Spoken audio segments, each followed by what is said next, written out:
Tunggu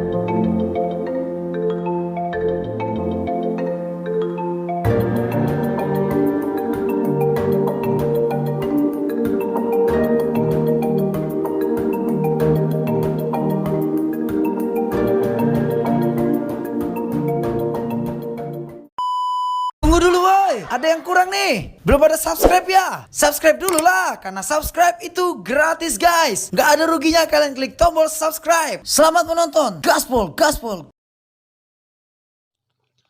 Assalamualaikum warahmatullahi wabarakatuh. Alhamdulillahirrabbilalamin. Assalatu wassalam asrafil anbiya'i wal mursalin Sayyidina Muhammadin wa ala alihi wa sahbihi ajma'in amma ba'du. Di dalam video kali ini saya ingin membahas 3 materi.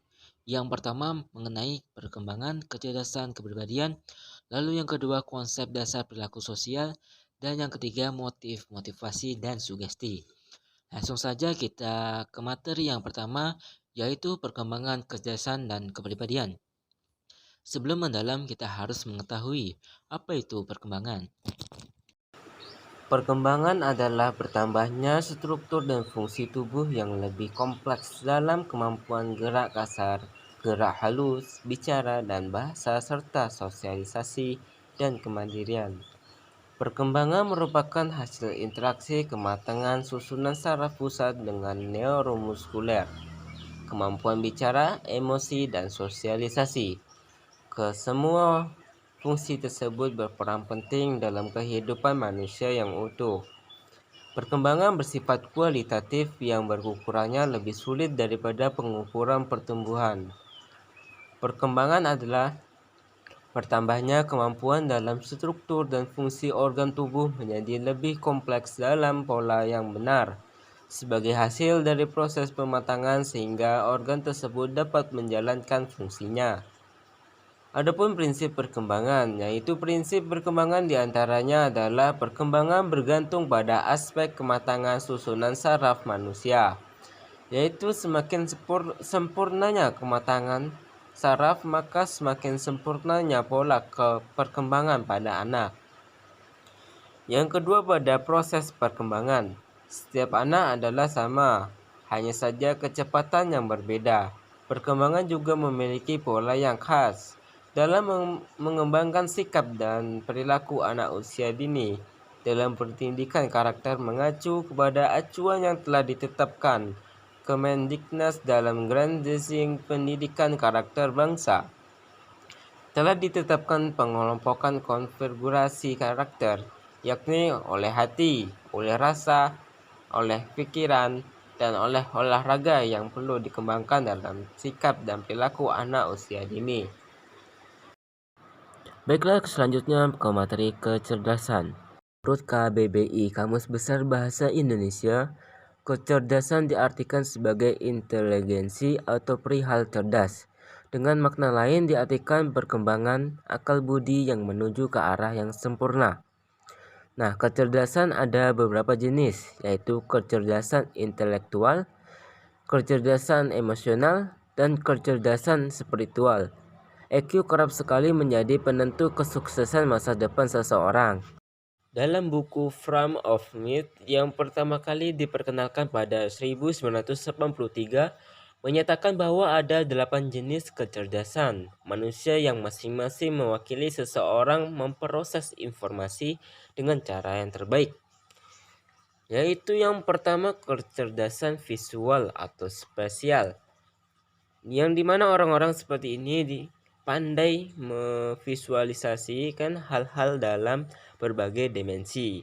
Mereka secara alami terampil dalam peta, bagan, teka-teki, mengenali pola, menggambar, melukis, dan seni visual.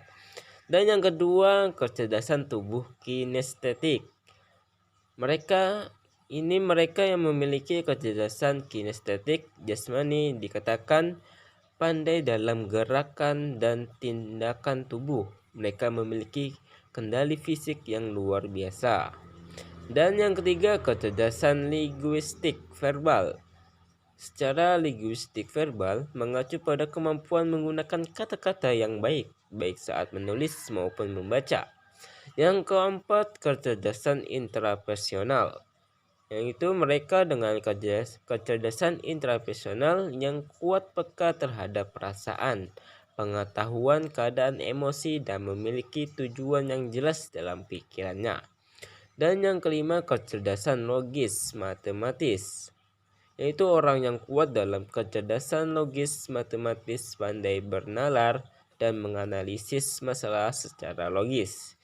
Dan yang keenam, kecerdasan musikal, yaitu orang yang lebih peka terhadap ritme, nada, dan melodi, memiliki kecerdasan musikal. Dan yang ketujuh, kecerdasan interpersonal, yaitu orang dengan kecerdasan interpersonal tinggi pada memahami dan berinteraksi dengan orang lain. Dan yang terakhir, yang ke-8, kecerdasan naturalistik, yaitu individu dengan kecerdasan naturalistik tinggi seringkali tertarik pada pengasuhan lingkungan dan belajar tentang spesies lainnya. Baiklah, selanjutnya materi kepribadian. Pengertian kepribadian secara umum merupakan bagian konsep yang sangat luas. Akan tetapi secara khusus istilah kepribadian ini erat kaitannya dengan karakteristik perilaku individu.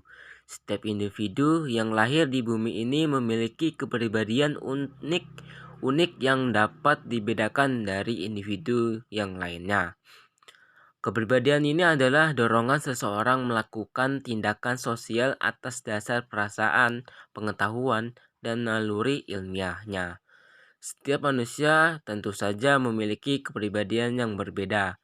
Hal yang tidak mungkin terjadi apabila seseorang dapat memiliki banyak kepribadian, meskipun telah melakukan imitasi ataupun identifikasi. Adapun ciri-ciri kepribadian dilihat dari pengertian tersebut dalam dikatakan bahwa karakteristik kepribadian yang ada di setiap individu antara lain yaitu kepribadian baik. Nah, ciri melekat dalam proses kepribadian yang pertama adalah kepribadian baik. Terbentuknya kepribadian ini berasal dari penjelasan fungsi keluarga dengan baik. Proses ini mengaruhi seseorang untuk melakukan tindakan yang sesuai dengan keteraturan sosial dalam masyarakat. Contohnya, perilaku dengan kepribadian baik misalnya saja tentang tindakannya yang selalu beribadah setiap waktu. Misalnya saja dalam agama Islam, ada seseorang yang menjalankan ritual ibadah sholat tepat pada waktunya dengan cara berjamaah. Secara otomatis, tindakan ini menjadi ciri kepribadian yang baik. Dan yang kedua, kepribadian yang buruk. Nah, ciri yang kedua hadir dalam kehidupan setiap manusia adalah jenis kepribadian buruk yang dilatar belakangi dengan adanya tindakan menyimpang dari biasanya yang ada di dalam kehidupan masyarakat. Nah, tindakan ini bahkan tak jarang menimbulkan konflik sosial yang berakibat fatal. Contohnya kepribadian buruk yang bisa dijabarkan misalnya adanya seseorang yang melakukan tindakan kriminalitas dengan cara mencuri untuk memenuhi kebutuhan hidupnya. Secara tidak langsung, tindakan kriminalitas ini adalah bagian dari pada kepribadian buruk. Nah, dari serangkai penjelasan tersebut, dapat dikatakan bahwa kepribadian secara tidak langsung akan memberi watak yang khas bagi individu dalam kehidupan sehari-hari. Kepribadian bukanlah perilaku, namun kepribadianlah yang membentuk perilaku manusia, sehingga dapat dilihat dari cara berpikir, berbicara, atau berperilaku. Kepribadian lebih berada dalam alam psikis atau jiwa seseorang yang diperlihatkan melalui perilaku. Nah, adapun aspek-aspek kepribadian. Nah, dilihat dari aspeknya, kepribadian dapat terbentuk karena beberapa faktor. Antara lain yaitu perasaan. Nah, yang pertama perasaan. Pengertian perasaan adalah tingkah atau individu yang didasari pada faktor kejiwaan dalam hatinya. Kondisi ini akan mendorong seseorang untuk melakukan kegiatan yang sesuai dengan kata hati. Oleh karena itu, banyak pihak mengatakan bahwa perasaan sama arti dengan emosi. Dan yang kedua, pengetahuan. Wawasan dan atau pengetahuan yang dimiliki oleh seseorang satu dengan lain tentu saja tidak bisa disamakan. Akan ada perbedaan yang mendalam. Dengan keadaan ini, pengetahuan menjadi aspek terpenting dalam membentuknya kepribadian seseorang. Dan yang ketiga, naluri, yaitu yang menjadi pendorong dalam kepribadian adalah naluri. Naluri ini membentuk manusia untuk bertingkah laku sesuai dengan kata hati. Naluri memiliki karakteristik yang berbeda daripada aspek lainnya. Lantaran naluri ini di bawah sejak ia lahir.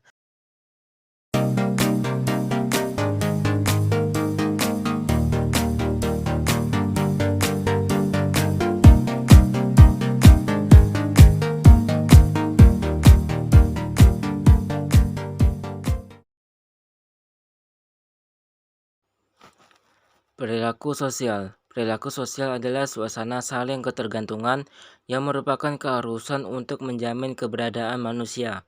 Sebagai bukti bahwa manusia dalam memenuhi kebutuhan hidup sebagai diri pribadi tidak dapat melakukan sendiri, melainkan memerlukan bantuan dari orang lain. Kemudian konsep dasar perilaku sosial. Yang pertama, konformitas. Konformitas sosial adalah proses di mana tingkah laku seseorang terpengaruh atau dipengaruhi oleh orang lain di dalam suatu kelompok. Cara seseorang terpengaruh ada bermacam-macam. Ada yang secara tidak langsung ataupun langsung. Memakai sepatu berwarna hitam karena ada teguran dari teman kelompok adalah contoh pengaruh langsung. Sedangkan memakai sepatu berwarna hitam karena semua teman kelompok memakai sepatu berwarna hitam adalah pengaruh tidak langsung yang menyebabkan seseorang melakukan konformitas. Dan yang kedua, prososial. Tingkah laku altruistik. Perilaku sosial adalah tindakan yang menguntungkan orang lain tetapi tidak memberikan keuntungan yang nyata bagi orang yang melakukan tindakan tersebut. Altruisme yang sebenarnya adalah tingkah laku yang merefleksikan pertimbangan untuk tidak mementingkan diri sendiri demi kebaikan orang lain. Terdapat juga istilah bystander yang merupakan orang yang kebetulan ada di tempat kejadian dan turut menyaksikan kejadian tersebut. B. Model pengambilan keputusan untuk membantu orang lain. Yang pertama, menyadari adanya situasi darurat. Yang kedua, menginterpretasikan keadaan sebagai situasi darurat. Yang ketiga, mengasumsikan bahwa adalah tanggung jawabnya untuk menolong. Yang keempat, mengetahui apa yang harus dilakukan. Yang kelima, mengambil keputusan terakhir untuk menolong. C. Pengaruh pribadi dalam tingkah laku prososial. Terdapat faktor-faktor tambahnya yang juga memiliki pengaruh pada kemungkinan bystander menolong atau tidak, yaitu 1. Menolong orang yang disukai. 2. Atribusi menyangkut tanggung jawab korban. 3. Model-model prososial, kekuatan dari contoh positif. Dan yang ketiga, agresi. Agresi merujuk pada perilaku yang dimaksudkan untuk membuat objeknya mengalami bahaya atau kesakitan.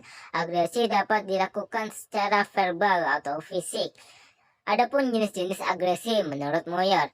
Yang pertama, agresi pemangsa, yaitu serangan terhadap mangsa oleh pemangsa.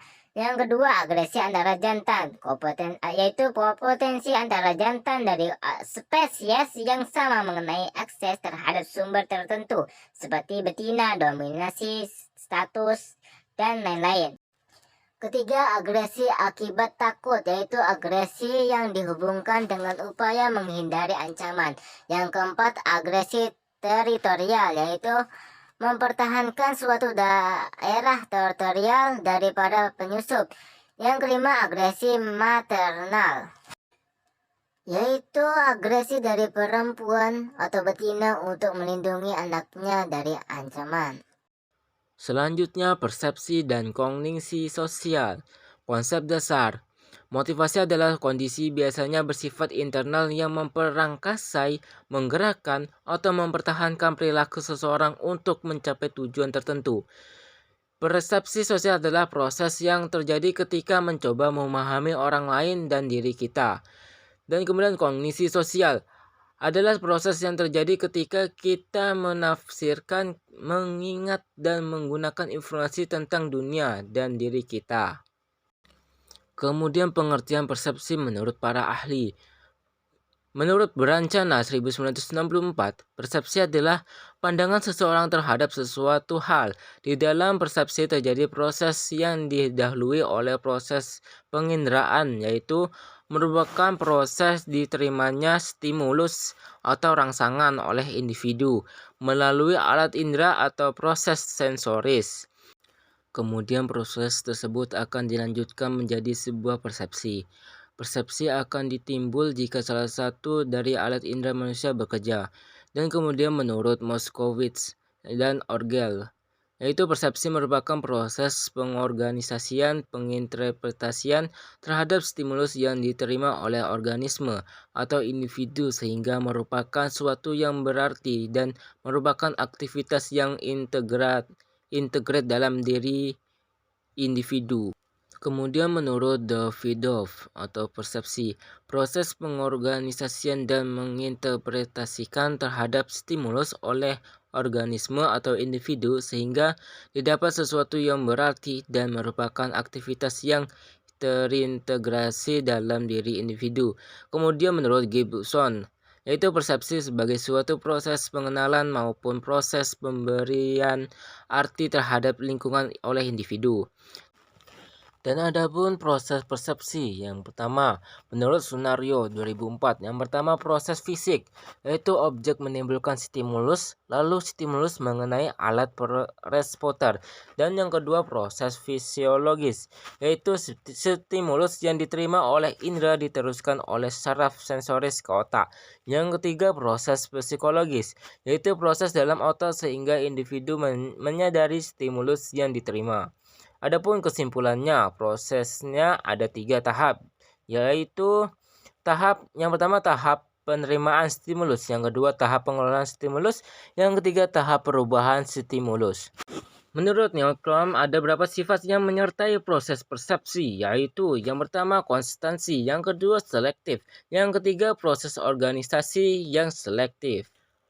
Adapun faktor yang mempengaruhi persepsi, yang pertama faktor eksternal diperoleh dari stimulus dan tidak semua stimulus akan diteruskan dalam proses persepsi, tetapi sebagai saja.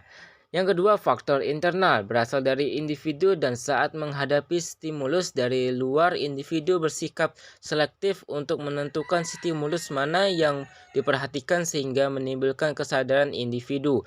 Dan yang ketiga, faktor perhatian merupakan pemusatan atau konsentrasi dari seluruh aktivitas individu yang ditunjukkan pada suatu objek. Adapun aspek-aspek persepsi, yaitu menurut Alport dalam Maret 1991 ada 3 komponen, yaitu yang pertama komponen kognitif, yaitu komponen yang tersusun atas dasar pengetahuan atau informasi yang dimiliki seseorang tentang objek sikapnya. Dari pengetahuan ini kemudian akan terbentuknya suatu keyakinan tertentu tentang objek sikap tersebut. Yang kedua, komponen afektif, yaitu afektif berhubungan dengan rasa senang dan tidak senang. Jadi sifatnya evaluatif yang berhubungan erat dengan nilai-nilai kebudayaan atau sistem nilai yang dimilikinya. Dan yang ketiga, komponen kognitif, yaitu merupakan kesiapan seseorang untuk bertingkah laku yang berhubungan dengan objek sikapnya. Dan adapun persepsi meliputi beberapa aspek. Yang pertama penginderaan atau sensasi. proses informasi melalui alat indera kita, indera mengecap, indera peraba, indera penglihatan, indera pendengar, dan indera penciuman. Dan kedua, atensi atau perhatian. Proses sebagai kecil informasi dari sebagai besar informasi yang didapatkan dari penginderaan, ingatan, dan proses kognitif lainnya. Dan yang ketiga, interpretasi, yaitu proses komunikasi lisan atau gerak antara dua atau lebih pembicaraan yang tidak menggunakan simbol-simbol yang sama, baik secara stimulus ataupun juga berurutan. Kemudian kognisi sosial menurut Baron, yaitu Brain 2000.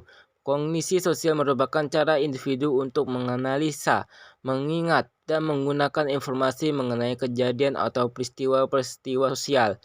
Dalam menganalisis suatu peristiwa terdapat 3 proses, yaitu yang pertama attention. Proses pertama kali terjadi di mana individu memperhatikan gejala-gejala sosial yang ada di sekelilingnya. Dan kedua encoding, yaitu memasukkan apa yang diperhatikan ke dalam memorinya dan menyimpannya. Dan yang ketiga retrieval. Apabila kita menemukan gejala yang mirip, kita akan mengeluarkan ingatan kita dan membandingkan. Apabila ternyata sama, maka kita bisa mengatakan suatu mengenai gejala tersebut. Atau bisa juga individu mengeluarkan ingatannya ketika akan menceritakan peristiwa yang dialami. Kemudian dalam kognisi sosial dikenal istilah skema yang merupakan semacam kerangka atau gambaran yang membantu individu dalam mengorganisasikan informasi-informasi suatu fenomena yang diperhatikan individu. Terdapat 3 macam jenis skema, yaitu yang person, gambaran mengenai atribut-atribut atau ciri-ciri dari individu lain atau diri individu itu sendiri. Dan yang kedua roles, yaitu gambaran mengenai tugas dan peranan individu-individu di sekeliling kita. Dan yang ketiga events, yaitu gambaran mengenai peristiwa-peristiwa sosial yang dialami atau dilihat individu sehari-hari. Kemudian definisi kognisi. Kognisi adalah kepercayaan seseorang tentang sesuatu yang didapatkan dari proses berpikir tentang seseorang atau sesuatu. Proses yang dilakukan adalah memperoleh pengetahuan dan memanipulasi pengetahuan melalui aktivitas mengingat, memahami, menilai, menalar, dan membayangkan dan membahasnya. Selanjutnya pengertian motif dan motivasi. Yang pertama motif. Apa itu motif? Motif adalah daya dalam diri seorang yang mendorongnya untuk melakukan sesuatu atau keadaan seseorang yang menyebabkan kesiapannya untuk memulai serangkai tingkah laku atau perbuatan. Sedangkan motivasi, yaitu proses untuk mengingat motif-motif menjadi perbuatan atau tingkah laku untuk memenuhi kebutuhan dan mencapai tujuan, atau keadaan dan kesiapan dalam diri individu yang mendorong tingkah lakunya untuk membuat sesuatu dalam mencapai tujuan tertentu. Pengertian motif dan motivasi. Secara etimologis, motif berasal dari bahasa Latin mover yang berarti bergerak. Jadi istilah motif berkaitan dengan gerak, yang geraknya yang dilakukan oleh manusia atau dapat disebut juga perbuatan atau tingkah laku. Motif itu diartikan sebagai kekuatan yang terdapat dalam diri organisme yang mendorong untuk melakukan sesuatu. Motif dalam psikologi berarti rangsangan, dorongan, atau pembangkit tenaga bagi terjadinya suatu perbuatan.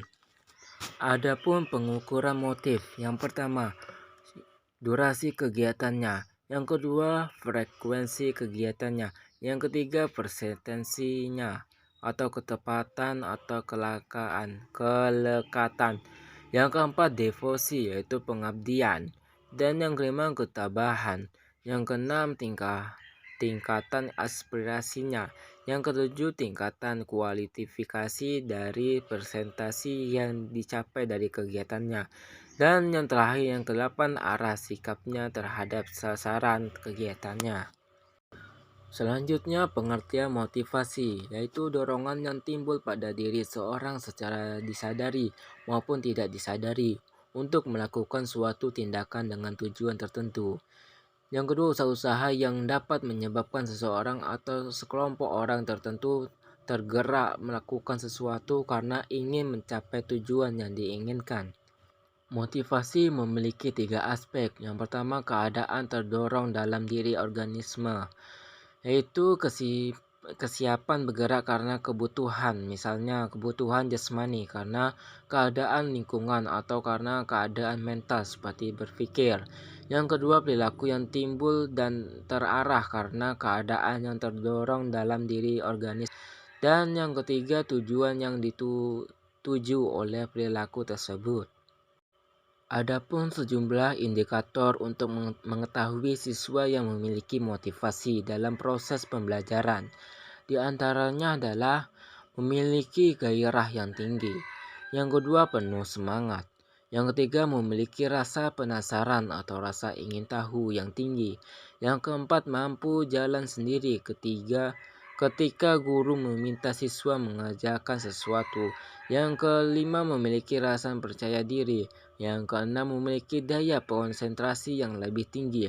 Yang ketujuh, kesulitan dianggap sebagai tantangan yang harus diatasi. Yang ke-8, memiliki kesabaran dan daya juang yang tinggi. Adapun indikator siswa yang memiliki motivasi rendah, yaitu perhatian terhadap belajar kurang. Dan yang kedua, semangat juangnya rendah. Dan ketiga, mengerjakan sesuatu merasa seperti diminta membawa beban berat. Yang keempat, sulit untuk bisa jalan sendiri. Yang kelima, memiliki ketergantungan kepada orang lain. Yang keenam, mereka bisa jalan kalau sudah dipaksa. Yang ketujuh, daya konsentrasi kurang.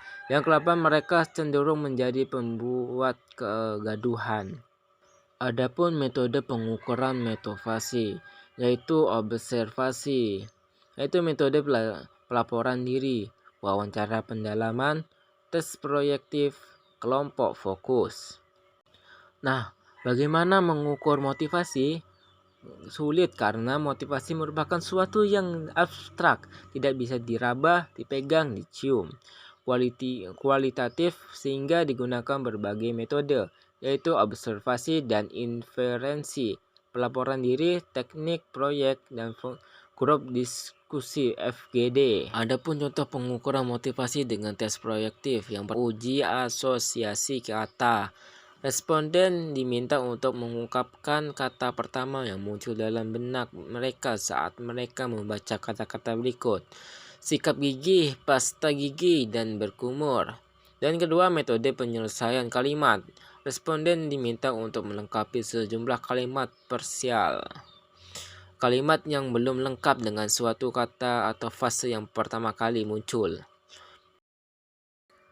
Yang ketiga, teknik orang ketiga, yaitu responden diminta untuk menjelaskan mengapa orang ketiga, misalnya tetangga atau saudaranya, melakukan apa yang mereka lakukan, apa yang menjadi alasan tentang Anda membeli mobil, Dan yang keempat, TAT, menunjukkan serangkaian gambar kepada para responden yang kemudian diminta untuk mendeskripsikan untuk membuat cerita tentang gambar-gambar tersebut. Pada prinsipnya, konsumen dan produk menjadi pusat perhatian dalam gambar-gambar yang ditampilkan. Dan kemudian pengertian sugesti.